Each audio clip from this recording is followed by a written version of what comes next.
Você já se perguntou como é sentir 96 milhões de dólares de traição familiar? Eu sou Noel Quincy. E hoje à noite, no jantar de herança que todo mundo estava esperando, meu pai finalmente disse as palavras em voz alta. Ele ergueu a taça e sorriu para o meu irmão caçula, que tinha voltado para casa fazia exatamente 4 semanas. Tudo a empresa, as casas, as contas 96 milhões no total agora pertencem ao bem. Minha mãe assentiu orgulhosa. Ele merece mais do que você jamais mereceu. A sala aplaudiu. Eu me levantei devagar, caminhei até a cabeceira da mesa e coloquei 4 coisas bem na frente do meu pai: o antigo documento de procuração médica e financeira que ele e minha mãe haviam assinado anos atrás, quando nem conseguiam segurar uma caneta, as chaves da casa, as chaves do cofre, e um envelope grosso selado com cera vermelha de cartório. Olhei direto para Ben. Parabéns. Depois me virei e comecei a andar em direção à porta. Meu pai riu pelo nariz, provavelmente achando que era alguma carta dramática de despedida. Ele rasgou o envelope ali mesmo, na frente de 20 parentes e seus amigos mais antigos. Os olhos dele passaram pela primeira linha, pela segunda. A taça escorregou da mão e se espatifou no chão de madeira. Você só pode estar brincando, ele rugiu, batendo na mesa tão forte que os pratos pularam. Isso é um absurdo, minha mãe gritou. Ben congelou. Todas as cabeças se viraram para mim, ainda caminhando. Se algum dia te disseram que você vale nada depois de dar tudo, deixa um comentário e diz de onde você está assistindo. Porque o que acontece depois é exatamente porque você nunca deve subestimar o quieto. Continue assistindo. 5 anos atrás, eu estava vivendo o sonho em Seattle. Era engenheiro de software sênior em uma health tech unicórnio, ganhando quase 300 mil por ano e liderando uma equipe de 12 pessoas em inteligência artificial que estava prestes a fechar a rodada Série C. Minha agenda estava lotada de jantares com investidores e convites para keynotes. Então, numa manhã de terça-feira, meu telefone tocou às 5h47 no horário do Pacífico. Era a enfermeira-chefe da Mayo Clinic, em Rochester, Minnesota. Meu pai havia desmaiado no escritório um AVC isquêmico massivo. Eles estavam levando ele para uma cirurgia de emergência. Quando eu pousei em MSP 4 horas depois, ele já estava em coma induzido, com máquinas respirando por ele. 2 dias depois, minha mãe foi ao médico achando que era bronquite. Estágio 3, adenocarcinoma de pulmão. A quimioterapia começou na segunda-feira seguinte. Ela perdeu 14 quilos em 6 semanas e mal conseguia levantar uma xícara de café. Tirei licença não remunerada por tempo indeterminado naquela mesma semana, arrumei 2 malas, subloquei meu apartamento em Capitol Hill e me mudei de volta para o meu quarto de infância em Adena. A empresa em Seattle disse: fique o tempo que precisar. Eles me substituíram em 9 dias. O primeiro ano virou um borrão de luzes fluorescentes de hospital e cheiro de antisséptico. Dormi na poltrona de vinil do quarto de UTI do meu pai por mais de 300 noites. Aprendi a aspirar a traqueia dele quando a enfermeira noturna estava ocupada. Aprendi a preparar a quimio da minha mãe em casa depois que ela recebeu alta, porque a agência de cuidados domiciliares estava sem pessoal. Eu já conseguia começar um acesso venoso no escuro lá pelo 8º mês. Meu pai finalmente acordou depois de 6 semanas em coma, mas o AVC levou embora sua fala por 8 meses inteiros. Ele conseguia apenas acenar, apertar minha mão 2 vezes para sim e 1 vez para não. As mãos da minha mãe tremiam tanto que ela não conseguia assinar o próprio nome. A assistente social do hospital me sentou com o advogado de inventário deles. A lei de Minnesota é clara: se ambos os pais estão incapacitados, alguém precisa ter procuração médica e financeira, ou o Estado intervém. Eles assinaram os documentos na mesma tarde X trêmulos testemunhados por 2 enfermeiras e um tabelião que veio até o andar de neurologia. Aquela assinatura me fez virar CEO interino da Quincy Medical Supply da noite para o dia sem salário nenhum. Eu tinha 30 anos, administrando uma empresa de 90 funcionários que fabricava ventiladores e máquinas de raio-x portáteis, enquanto empurrava a cadeira de rodas da minha mãe para a radioterapia todas as manhãs. Aprendi finanças corporativas pelo YouTube e por relatórios da SEC às 2 da manhã, depois que a enfermeira noturna ia embora. Assinava contratos de fornecedores, aprovava folha de pagamento, negociava com gigantes do seguro, tudo enquanto meu pai me observava do leito hospitalar com olhos que diziam que ele lamentava não conseguir falar ainda. Enquanto isso, meu irmão caçula, Ben, tinha praticamente desaparecido do mapa. A última notícia era que ele estava em Fênix, afundado em opioides depois de uma lesão nas costas em um trabalho de construção. Ele foi preso por posse com intenção de distribuição de drogas 18 meses antes do AVC do meu pai. O Tribunal do Arizona deu a ele uma escolha: 12 meses de reabilitação residencial obrigatória ou prisão. Ele escolheu a reabilitação. O programa tinha política de zero contato com a família nos primeiros 6 meses. Depois disso, ele simplesmente nunca mais ligou. Minha mãe manteve o quarto dele exatamente igual como se ele estivesse na faculdade e não tivesse desaparecido da nossa vida. Eu não tinha tempo de ir atrás dele. Cada dólar que a empresa ganhava mantinha as luzes da fábrica acesas e pagava pela imunoterapia experimental da minha mãe, que o seguro tinha negado 2 vezes. Eu mesma lutei contra essas negativas. Escrevi os recursos, viajei a Chicago para me reunir com diretores médicos. Meu pai começou a fazer fonoaudiologia e finalmente conseguiu sussurrar ao obrigado por volta do mês 14. As tomografias da minha mãe mostraram redução do tumor pela primeira vez. Me permiti acreditar que estávamos virando a esquina. Eu estava errada, mas aquela esquina ainda demoraria 3 anos e meio. Naquela manhã, a campainha tocou às 7 em ponto. Eu estava atolada em relatórios de folha de pagamento e não dormia havia 31 horas. Abri a porta ainda segurando uma caneca de café frio e encontrei bem parado na varanda com nada além de um duffel bag militar desbotado. Ele parecia diferente, mais magro, barbeado, os olhos claros pela primeira vez desde os 17 anos. Terminei o programa, ele disse. 14 meses limpo. Reabilitação judicial no Arizona. Me liberaram faz 3 semanas. Minha mãe veio correndo da cozinha, de hobby, olhou para ele e desabou nos braços dele, chorando como se ele tivesse voltado da guerra. Em menos de 1 hora ela tinha ligado para todos os parentes num raio de 160 quilômetros. Ao meio-dia, a casa inteira cheirava a rolinhos de canela e segundas chances. Naquela mesma tarde, a reescrita da história começou. Mamãe sentou o papai na poltrona dele e contou alto bastante para eu ouvir do corredor que Ben tinha apenas se encontrado no Oeste, que estava fazendo networking com fornecedores em Fênix, que tinha se matriculado em cursos online de negócios. Toda a verdade feia foi lixada até sumir e substituída por uma história brilhante e novinha. Antes do jantar, a versão oficial da família já estava definida: Ben nunca fora um viciado. Ele era um empreendedor em formação. No dia seguinte, ele entrou na empresa como se nunca tivesse ido embora. Mamãe o levou direto ao andar executivo e o apresentou à liderança como o futuro da Quincy Medical Supply. O COO, um cara chamado Mark que devia o emprego a mim por manter aquela empresa viva por quase meia década, apertou a mão de Ben como se ele fosse realeza e perguntou se ele queria que pintassem de outra cor a sala de canto. 3 dias depois, meu login parou de funcionar. Liguei para o suporte. Disseram que o COO havia pedido uma redefinição total de senhas por motivos de segurança. Tradução: meu acesso tinha sido removido. Convites para reuniões do conselho sumiram da minha caixa de entrada. Quando perguntei ao meu pai sobre isso, ele só deu de ombros e disse: sua mãe achou que era hora de o Ben assumir. Continuei indo mesmo assim. Entrava pela fábrica antes do amanhecer e trabalhava de um cubículo vazio no 3º andar que ninguém usava mais. Aprovava ordens de compra que, de algum modo, nunca eram coassinadas. Corrigia erros de precificação que poderiam ter nos custado 6 dígitos. Enviava e-mails que ficavam sem resposta. À noite, eu dirigia para casa, esquentava lasanha no micro-ondas e programava no meu laptop até o sol nascer de novo, construindo algo que ninguém naquela casa fazia ideia que existia. Ben começou a conduzir reuniões diárias na sala de conferência que eu costumava liderar. Ele vestia camisas engomadas que mamãe passava para ele e repetia palavras da moda que tinha ouvido em algum lugar: sinergia, integração vertical, crescimento disruptivo. Funcionários que antes me traziam café agora levavam para ele. Os poucos que ainda me cumprimentavam no corredor faziam isso rápido, olhos baixos, como se reconhecer minha existência pudesse colocá-los em risco. Mamãe redecorou o quarto dele no primeiro fim de semana: colchão novo, mesa nova, fotos emolduradas de quando ele era quarterback no ensino médio. Ela pendurou uma placa na porta: Ben, futuro CEO. Quando eu passava, parecia que as paredes apertavam um pouco mais.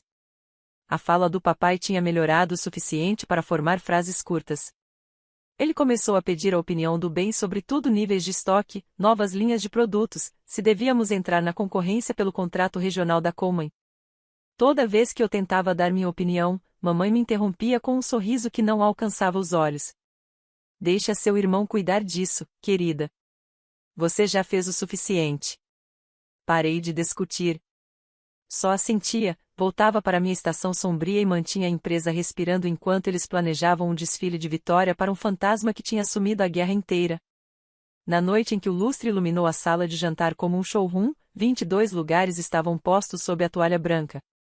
A prata tilintava contra o cristal enquanto os garçons serviam a segunda rodada de champanhe. Todos que importavam no nosso pequeno império de Minnesota estavam lá. Tios que ainda faziam parte do conselho.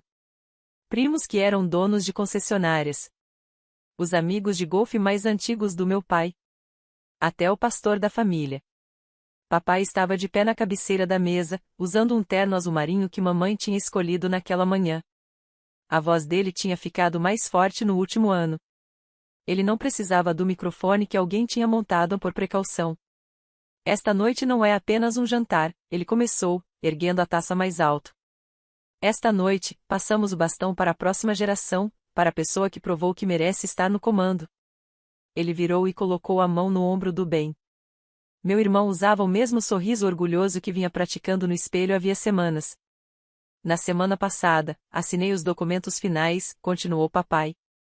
96 milhões de dólares em participação societária da empresa, os imóveis, as contas de investimento, tudo agora pertence a Benjamin. Um murmúrio de aplausos percorreu a mesa. Alguém assobiou. Tia Linda enxugou os olhos com um guardanapo bordado. Mamãe alcançou e apertou a mão do Ben com tanta força que os nós dos dedos ficaram brancos. Ela olhou diretamente para mim, por cima do cordeiro com crosta de alecrim, e sorriu o sorriso mais doce e mais cruel que eu já tinha visto. Ele merece muito mais do que você jamais mereceu, Noel. As palavras caíram limpas e afiadas. Alguns primos se remexeram nas cadeiras, sem saber para onde olhar. Tio Rei tentou puxar uma nova rodada de aplausos, mas morreu rápido. Empurrei minha cadeira para trás e me levantei. A sala ficou em silêncio do jeito que fica quando as pessoas sentem cheiro de sangue na água. Caminhei ao longo da mesa, os saltos silenciosos sobre o tapete persa, e parei bem ao lado do meu pai. Então coloquei 4 coisas bem no centro da toalha branca, uma de cada vez. Primeiro, a procuração médica e financeira original, marcada de dobras depois de anos guardada no meu cofre. Segundo, as chaves da casa, no velho chaveiro de latão que meu pai me deu no dia em que voltei para casa. Terceiro, a única chave do cofre de armas e do cofre de documentos no escritório dele. Quarto, um envelope pardo grosso, selado com cera vermelha de cartório, minhas iniciais marcadas no lacre. Todos os olhares seguiram meus movimentos. O lustre fez a cera brilhar como sangue fresco. Encarei-o bem com calma, firmeza. Parabéns, eu disse, com a voz suave o bastante para que só os mais próximos ouvissem claramente. Então me virei e comecei a caminhar em direção ao arco que levava ao saguão. Papai soltou uma risada curta e desdenhosa, a mesma que ele dava quando eu tinha 12 anos e pedia para ir junto nas viagens de pesca. Ele achava que sabia o que havia no envelope, uma carta de renúncia, um pedido de desculpas borrado de lágrimas, uma última súplica desesperada. Ele pegou o envelope, passou a faca de manteiga sob o lacre e o abriu ali mesmo, entre o creme brulee e o vinho do Porto. A primeira página deslizou para fora. Os olhos dele passaram pelo cabeçalho, depois pela segunda linha, depois pela terceira. A faca de manteiga tilintou contra a porcelana. O rosto dele perdeu a cor tão rápido que deu para ver mesmo a uns 6 metros de distância. Ele olhou para mim, a boca se movendo sem som nenhum, até que finalmente rugiu alto bastante para fazer o cristal tremer. Você só pode estar brincando comigo. Mamãe meio que se levantou da cadeira.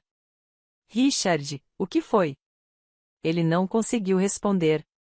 Só continuou encarando os papéis, tremendo na mão dele como se estivessem escritos em fogo. O rugido do meu pai ainda ecoava no teto quando ele finalmente encontrou a voz de novo. Ele ergueu as páginas como se fossem contagiosas e começou a ler em voz alta, a voz quebrando entre raiva e incredulidade. Há 18 meses, enquanto eu ainda estava em coma e sua mãe mal conseguia ficar consciente por causa da quimioterapia, Noel Quincy, atuando sob procuração médica e financeira válida do estado de Minnesota, transferiu 98% de todas as ações ordinárias com direito a voto da Quincy Medical Supply para a Quincy Health Foundation, traste irrevogável. Ele parou, engoliu em seco e continuou. Com Lauren Brooks, advogada licenciada em planejamento patrimonial em Minnesota, nomeada como única administradora. O traste é irrevogável sob o Estatuto de Minnesota, seção 501C. Este instrumento, datado e notarizado na Mayo Clinic em Rochester. Eficaz esta noite, após notificação formal a todas as instituições financeiras, ativa-se a cláusula de congelamento. Nenhuma transferência, venda, penhor ou distribuição envolvendo antigos acionistas poderá ocorrer sem consentimento da administradora. Qualquer tentativa de revogação ou alteração é nula. As palavras pairaram no ar como fumaça depois de um tiro. A boca do tio Rei literalmente caiu aberta. A taça de champanhe da tia Linda escorregou da mão dela e se espatifou no assoalho. Ninguém se mexeu para limpar. A mão do papai tremia tanto que os papéis farfalhavam. Isso não pode ser legal, ele sussurrou. Gregory Reis, colega de quarto do papai na faculdade, membro do conselho há 35 anos e o homem que ainda controlava o principal relacionamento bancário da empresa, sentiu o celular vibrar no bolso do paletó. Ele o tirou, olhou para a tela e ficou branco como papel de impressora. Richard, disse-lhe baixinho, segurando o celular de modo que todos pudessem ver o alerta do US Bank. Todas as contas operacionais, linha de crédito, pagamentos, tudo está congelado a partir da meia-noite de hoje. Eles estão citando a notificação do traste que acabou de chegar ao departamento jurídico. Mamãe fez um som parecido com um animal ferido e escorregou para o lado, quase caindo da cadeira. 2 primos a seguraram antes que atingisse o chão. Ben pulou de pé, o rosto retorcido para mim, onde eu ainda estava perto do arco da sala. O que diabos você fez? Ele gritou, as veias saltando no pescoço. Eu não respondi. Não precisava. Os documentos respondiam por mim. Papai continuou virando páginas, a voz ficando mais alta a cada parágrafo. Beneficiário contingente sob critério da administradora. Quincy Health Systems LLC, entidade de Minnesota formada há 3 anos com a finalidade de... Ele levantou o olhar, os olhos selvagens. Você criou outra empresa com que dinheiro? Ele nem esperou uma resposta. Já sabia de onde tinham vindo as noites em claro que pagaram por aquilo. Gregory tentou de novo, mais suave. Rich, acabei de sair do telefone com nosso gerente de relacionamento. O bloqueio é absoluto. Eles não vão nem permitir que a gente faça a folha de pagamento de amanhã sem aprovação da curadora. Estamos trancados para fora. A esposa de alguém começou a chorar baixinho no guardanapo. O ministro encarava o prato como se nunca tivesse visto salmão antes. Ben se atirou por cima da mesa, derrubando copos d'água, tentando agarrar os papéis. Papai arrancou tudo da frente dele, apertando contra o peito como se soltar fosse fazê-los desaparecer. Você acha que pode roubar minha empresa? Papai gritou para mim. Depois de tudo que te demos? Eu finalmente falei, calma e plana, você assinou a procuração com suas próprias mãos. A mamãe assinou no mesmo dia. Os dois estavam lúcidos o suficiente para saber exatamente o que estavam autorizando. Minnesota não deixa você desfazer só porque mudou de ideia depois.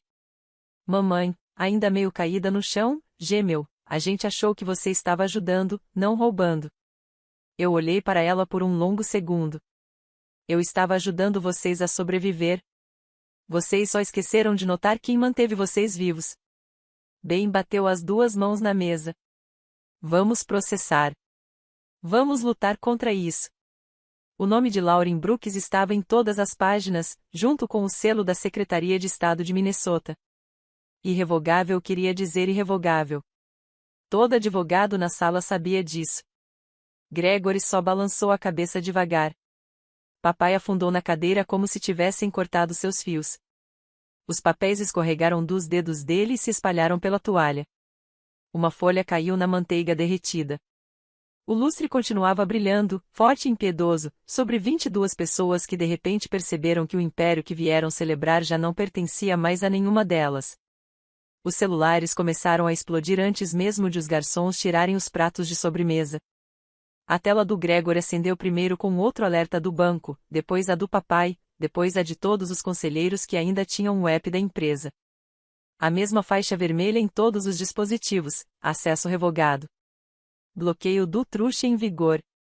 A tia Linda pegou o casaco e resmungou algo sobre acordar cedo. O tio Rei a seguiu sem terminar o porto. Em minutos, a garagem se encheu de luzes de ré. Ninguém disse adeus. Quando o último convidado saiu, o e-mail oficial da Common Regional Health Network chegou à lista executiva. Assunto: seleção do fornecedor para o sistema operacional corporativo. Eu já tinha visto o e-mail uma hora antes. Como em 18 hospitais em Minnesota e oeste de Wisconsin, contrato de 62 milhões, que todo mundo achava garantido, tinha escolhido a Quincy Health Systems. A minha empresa, aquela que eu tinha registrado num WeWork minúsculo no centro de Minneapolis 3 anos atrás, programando depois da meia-noite enquanto o andar de baixo ainda estampava ventiladores com o nome antigo. O e-mail era curto e brutalmente educado. Após uma avaliação exaustiva, a Common Regional Health Network tem o orgulho de anunciar nossa parceria com a Quincy Health Systems LLC para gestão completa, impulsionada por inteligência artificial, de fluxo de pacientes, cadeia de suprimentos e ciclo de receita. A implementação começa no primeiro trimestre. Papai leu isso em voz alta na sala de jantar agora vazia, a voz oca. Ben arrancou o celular da mão dele, rolou a tela e depois o lançou contra a lareira de pedra. Vidro e bateria de lítio se espalharam pelo chão. Às 8h17 da manhã seguinte, toda a equipe da Quincy Medical Supply recebeu o mesmo SMS em massa do RH. Devido a restrições bancárias imprevistas, o processamento da folha de pagamento do período atual foi suspenso. Novas atualizações serão enviadas. Às 9h, os grupos de WhatsApp da fábrica estavam em chamas. Operadores de empilhadeira postaram fotos dos portões acorrentados pela equipe de retomada do banco. A chefe de contabilidade fez uma live chorando no estacionamento porque o alerta de depósito direto dela tinha voltado. O advogado de longa data da família, Tom Erickson, finalmente retornou à 19ª ligação do meu pai. Eu ouvi cada palavra pela porta do escritório. Richard, sinto muito. Conflito de interesse. Lauren Brooks está contratada pelo Truche agora. Não posso te representar contra ele. Você precisa de outro advogado. Clique. Ben sumiu escada acima. 10 minutos depois, o som de madeira se partindo e vidro estilhaçando desabou do segundo andar. Mamãe correu gritando o nome dele. Algo pesado atingiu o carpete do corredor. Depois descobrimos que era a comoda de mogno que ela tinha comprado para ele na formatura. Papai sentou no último degrau, cabeça nas mãos, encarando as páginas espalhadas do Truche como se estivessem escritas em outro idioma. Ele continuava murmurando números: 96 milhões. 62 milhões, o saldo da hipoteca, as contas médicas da mamãe ainda chegando. Eu fiquei na cozinha, tomando um café sem sentir gosto, observando o império terminar de sangrar em tempo real. Ao meio-dia, o Star Tribune já tinha matéria no site. Alguém da Common vazou o anúncio do fornecedor. Alguém do banco vazou o congelamento. A manchete era impiedosa: gigante de suprimentos médicos de Minneapolis fica bloqueado da noite para o dia. Nova startup de inteligência artificial leva contrato principal. Meu celular vibrou com outro tipo de notificação, termo de série B de um fundo do Vale do Silício com quem eu vinha conversando discretamente há 6 meses. Eles tinham acabado de aumentar a avaliação depois de verem a vitória da Common. Eu aceitei as felicitações com um emoji de joinha e desliguei a tela. No andar de cima, Ben tinha socado o drywall e agora chorava na escada. Mamãe tentava segurá-lo como fazia quando ele tinha 9 anos e quebrou o braço no hóquei. Ele a empurrou com tanta força que ela quase caiu pela grade. Papai não se mexeu para ajudar. Só continuou encarando o mesmo parágrafo do documento do Truche, aquele que dizia em inglês claro que nenhuma única ação poderia voltar. Lei de Minnesota, inflexível, final. A casa ficou quieta, exceto por um estrondo ocasional e pelos pedidos quebrados da mamãe. Coloquei minha caneca vazia na pia, peguei a pequena bolsa de viagem que eu tinha arrumado 2 dias antes e saí pela porta da frente sem dizer uma palavra. O ar frio de novembro tinha gosto de liberdade. 9 meses depois, a placa de for sale na frente da casa do Zadena estava desbotada pelo sol e torta. A antiga placa da Quincy Medical Supply na County Road 18 tinha sumido desde a primavera, substituída por um banner genérico com os dizeres "An auction. Everything must go." O capítulo 11 durou exatamente 11 semanas.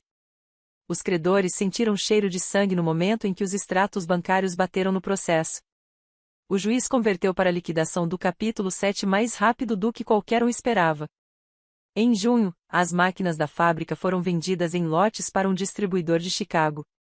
Os móveis do escritório foram para uma incubadora de startups por centavos no dólar.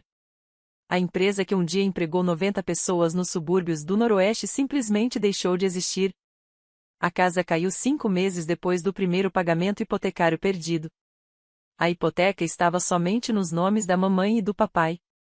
O trust nunca tocou imóveis. O US Bank entrou com pedido de execução na vara distrital do condado de Hennepin e venceu por ausência de defesa. A venda pelo xerife aconteceu numa terça-feira de manhã, em agosto. Um casal jovem de Eden Prairie comprou por 62 centavos no dólar. Eles postaram as fotos do fechamento no Instagram na mesma semana. Novas bancadas de quartzo, pintura fresca. Nenhum traço da família que morou ali por 27 anos. Ben durou 73 dias solto. Testou positivo para fentanil na primeira vez que tentou visitar a mamãe após o aviso de despejo. 2 semanas depois, a polícia de Minneapolis o pegou dormindo em um Civic roubado com uma mochila cheia de pílulas. O defensor público negociou um acordo de 18 meses no MCF Lino Lakes com tratamento obrigatório para dependência química. Mamãe chorou quando o levaram algemado. Papai não foi ao tribunal. Eles se mudaram para um apartamento de um quarto acima de uma lavanderia em St. Louis Park. Segundo andar, virado para o sul, $1.180 por mês, aquecimento incluso. A Seguridade Social e a aposentadoria antecipada do papai somavam $416 juntos. O plano Medicare Advantage da mamãe cobria a maior parte da quimioterapia de manutenção, mas os copagamentos ainda consumiam metade de cada cheque. Eles compravam mantimentos com o SNAP e mantinham o termostato em 62 graus Fahrenheit. Todos os processos terminaram do mesmo jeito. Eles entraram com 3 no total, um no Tribunal Estadual alegando influência indevida, um no Tribunal Federal alegando violação de dever fiduciário, e uma moção de emergência para desfazer o trust. Todos os juízes citaram a mesma coisa: os poderes médico e financeiro de procuração foram executados quando ambos os outorgantes ainda tinham capacidade legal, testemunhados pela equipe da Mayo Clinic, notorizados e registrados. Minnesota não reconhece arrependimento como base para a revogação. O caso foi encerrado com mérito. Honorários advocatícios para o autor. Papai envelheceu 10 anos em 9 meses. O cabelo ficou totalmente branco. Ele parou de jogar golfe, parou de atender o telefone quando os velhos amigos ligavam para saber como ele estava. Algumas manhãs, ele sentava na varandinha com o roupão e ficava olhando para o estacionamento até o sol se pôr. Mamãe tentou me alcançar uma vez. Criou um novo endereço no Gmail e enviou uma única mensagem da biblioteca pública. Estamos arrependidos. Por favor, venha nos ver. Não temos mais nada. Eu nunca respondi. O e-mail foi para uma caixa de entrada que eu fechei na mesma semana. A última vez que passei de carro pela casa antiga, os novos donos tinham colocado decorações de Halloween e esqueletos iluminados no gramado, luzes laranja nas árvores que antes eram minhas. A varanda onde Ben e eu aprendemos a andar de bicicleta agora tinha um capacho que dizia Home Sweet Home em letras alegres. Continuei dirigindo. Hoje eu estou no 42º andar da Capella Tower, no centro de Minneapolis, observando a luz refletir no Lago Calhoun do mesmo jeito que fazia quando eu era criança e pedalava ao redor dele todo verão. A parede de vidro à minha frente exibe o novo logo, Quincy Health Systems, código Nasdaq QHS. Tocamos o sino 4 meses atrás. O preço de abertura colocou a empresa em $1,9 bilhão. As ações mais do que dobraram desde então. Meu escritório ocupa metade do andar. Janelas do chão ao teto, carvalho branco. Uma única orquídea sobre o aparador. Nenhuma foto nas paredes. Nenhuma imagem de família. Nada que me lembre de Adena, de poltronas de hospital, do cheiro de antisséptico e de traição. Mudei todos os números na semana em que saí de lá. Novo telefone, novo e-mail, novas contas. Bloqueei todos os primos, todos os colegas de escola que ainda lembravam o número fixo da mamãe. Minha assistente filtra tudo. Nenhuma mensagem passou. Algumas noites, eu abro o anúncio da casa antiga no Zillow, por hábito. As fotos do anúncio mudam a cada poucos meses: móveis novos, pintura nova, novas pessoas sorrindo em quartos que já foram meus. O algoritmo acha que eu tenho interesse em imóveis. Ele não sabe que eu só verifico se o passado continua desaparecido. Nunca voltei. Nem no Natal. Nem no aniversário do papai. Nem quando Ben teve overdose pela segunda vez e a assistente social ligou do Hennepin County Medical Center procurando um parente próximo. Deixei tocar até a caixa postal desistir. As pessoas perguntam se eu me sinto culpada. Principalmente repórteres. Eles querem lágrimas ou pelo menos uma pausa dramática. Querem a filha pródiga que construiu um império sobre vingança e agora luta com arrependimento. Eu não me sinto culpada. Também não sinto triunfo. A vingança tem gosto de cinza depois da primeira mordida. O que eu sinto é silêncio. Aquele tipo de silêncio que só aparece quando o barulho finalmente para de gritar dentro da sua cabeça. Eu mantive a empresa viva quando ninguém mais faria isso. Transformei 5 anos de noite sem dormir em um software que agora prevê readmissões de pacientes com 94% de precisão em 18 sistemas hospitalares. Criei 380 bons empregos em uma cidade que viu os portões da velha fábrica enferrujarem até se fechar. Financiei 2 clínicas gratuitas no norte de Minneapolis que carregam o sobrenome de solteira da minha mãe não porque eu precisava, mas porque queria a gratidão dela. Essa é a parte que estranhos nunca entendem. Não se tratava de tirar algo de alguém. Era sobre recusar que tudo que sacrifiquei virasse o troféu não merecido de outra pessoa. Ainda assino documentos como Noel Quincy porque a SEC exige, mas o nome parece um casaco emprestado. Não digo esse nome em voz alta para outro ser humano há mais de um ano. Quando perguntam o que significa, eu digo que significa quietude. Algumas lições são caras, mas ainda assim são lições. Nunca dê mais do que pode se permitir perder. Nunca confunda tolerância com perdão. Nunca presuma que as pessoas que precisam de você hoje vão lembrar de você amanhã. E se algum dia tentarem entregar o trabalho de toda a sua vida a alguém que não estava lá quando tudo estava sangrando, lembre-se, a lei também pode ser uma arma, se você estiver disposto a empunhá-la enquanto todo mundo está ocupado aplaudindo. Eu não perdoo. Não olho para trás. E não carrego mais o nome deles no meu futuro.